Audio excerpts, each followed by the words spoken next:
All right, guys, welcome in. I'm the Kodiak, and today I'm here to talk about three guys who will take huge leaps for the Broncos in 2025. Now, yesterday I made a video saying that these are three guys who you forgot were even on the roster. Now, today, this video is a little different. These are guys who showed a lot of promise during their rookie years, or yeah, actually, they're all rookies. And I expect them to take huge leaps in year two as well. So, leave a like if you enjoy, subscribe if you're not already. My comment question of the day is, do we finish above the Chargers in the standings? Not the Chiefs, but do we finish above the Chargers? Because honestly, if I'm being honest, I think the Chargers are better than us, but we can definitely pass them if we have a good offseason. So yeah, follow me on Twitter at Cardiac Broncos if you like what I have to say on here.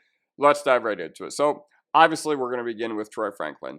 If you have not already seen my hype video where I said that he will go for 1,100 yards, be sure to check that out because I had a lot of fun making that. I got a lot of support from all my friends who watch my channel, from all my Broncos content creator friends. They thought it was absolutely fantastic. So go check out that video. And my thing is, why not him? Why not him? Because ultimately, no player and no role in our offense is going to benefit more from adding the additions that we're going to make in this offseason than Troy Franklin. It's so much easier to play defense over the middle of the field when you have no tight end and no run game. And Troy Franklin's best work this year came over the middle of the field, particularly in the intermediate. I'd say probably 7 to 15 yards downfield. That's where Troy Franklin's bread and butter was. But unfortunately, with no real tight end threat, a lot of defenses didn't have to respect what we were doing there. So it naturally was easier to play defense against us. But Troy Franklin is the best separator on our roster. Like, if you're looking for a real wide receiver and you're looking for those traits of a, typical slot or a typical Z, Troy Franklin embodies that. And honestly, with Troy Franklin, I've always said this. I've said this in every video I've made about him this year. It is okay to be disappointed with Troy Franklin. He was not a typical day 3 pick. He was not a typical round 4 wide receiver. We traded up to get him. He was Bo's college teammate. But if he makes another catch or two, just hauls in at least one more pass from a pivotal moment, either the 4th down against the Ravens, the deep ball against the Raiders, the OT misfire against the Bengals, even though that one was more on Bo Nix.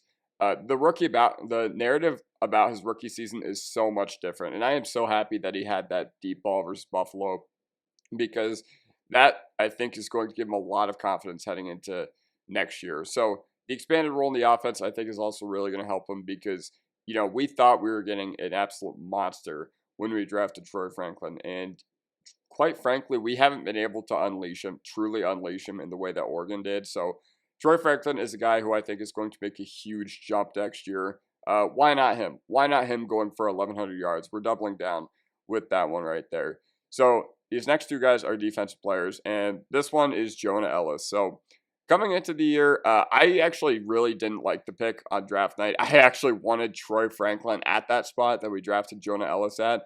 But honestly, I wouldn't change a thing. So shout out to you, George Payton and Sean Payton, for sticking to your guns with that one as well. But coming into this year, the edge room had more questions than answers. Okay, it remains to be seen what kind of player Benito would be. It remains to be seen on if Cooper could take that next step, and both those guys did in tremendous ways. But our edge 3 this year and our edge 4, and Dondre Tillman, just figured I'd give him a shout out as well, was so much better this year and played so much better than what we had received in years past. Honestly, from 2020 to 2022, 23, we probably had some of the worst edge play in the league. And now the fact that we have guys like Ellis on our bench is an absolute embarrassment of riches to our edge room. So I quickly came around on the pick. Like I said, I wasn't really happy with it on draft night, but he was absolutely wrecking games in the preseason. I remember him playing against the Colts. I remember him playing against the Packers and the Cardinals, and I was like, wow, this dude is absolutely nuts.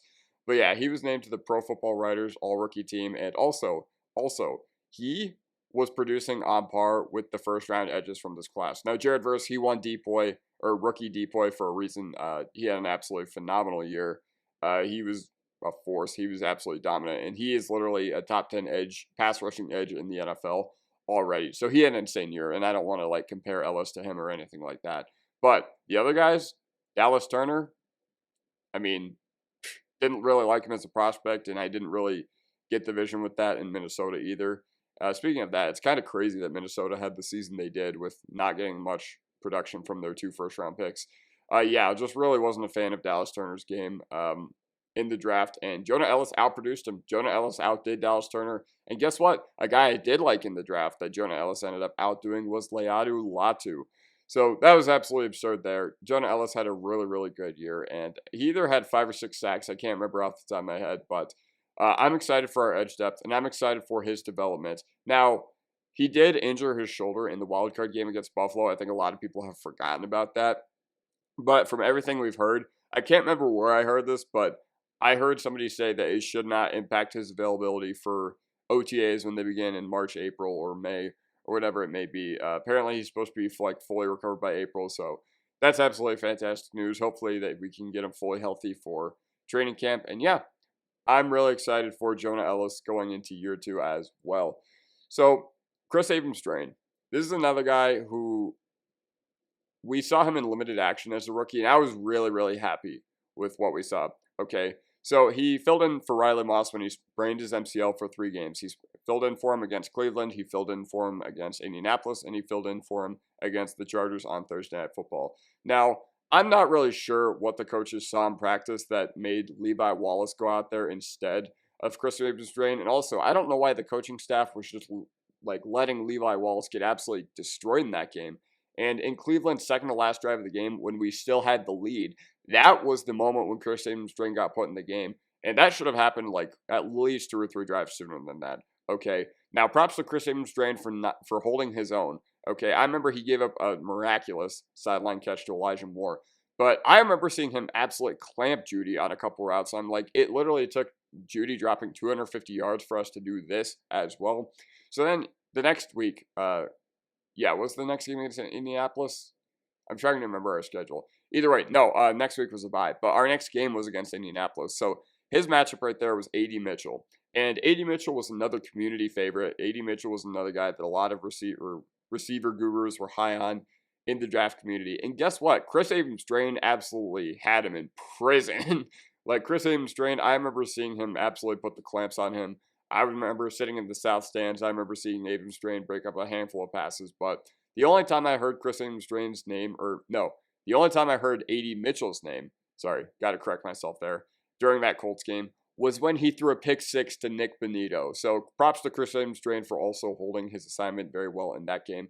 And then this year, when he picked off Herbert on Thursday Night Football, oh my goodness, if only I had a reaction. If only you guys could have seen how excited I was and how hyped I was. I remember I had the house to myself that night, and I was absolutely screaming once Kris Abrams-Draine did that. Now, unfortunately, we wasted that play, and I hate that because that was a huge opportunity and a huge moment for Kris Abrams-Draine right there.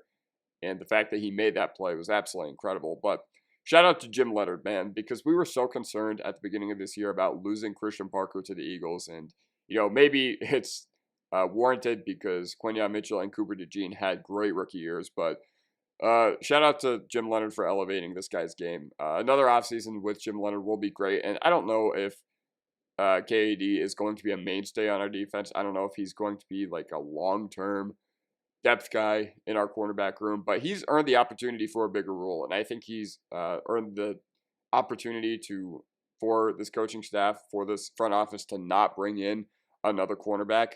And I think KAD definitely has a lock on the CB4 spot right now.